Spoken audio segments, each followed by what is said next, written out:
जय हिंद, नमस्कार दोस्तों। तो मैं लंबी कूद के लिए आपको 4 से 5 एक्सरसाइज बताऊंगा, जिसमें आप जैसे 12 फीट लंबी कूद कूद रहे हैं तो 12 फीट से बढ़कर आपका लंबी कूद हो जाएगा।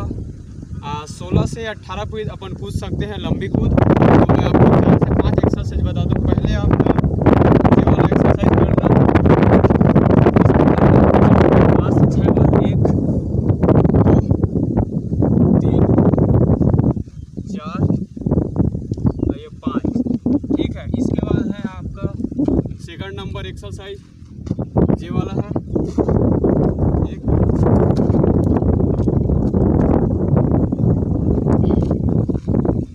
4 ठीक है। उसके बाद है आपका ये वाला,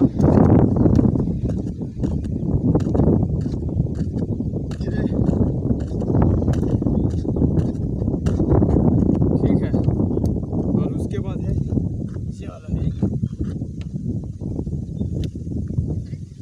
आप मात्र 4 से 5 एक्सरसाइज करके आप लंबी कूद को 18 से 19 फीट आप कूद सकते हैं।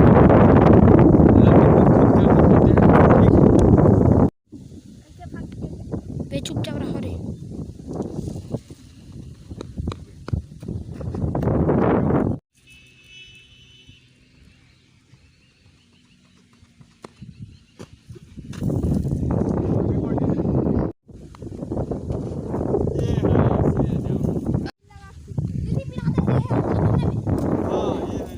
हाँ, एकरो मस्त है भाई।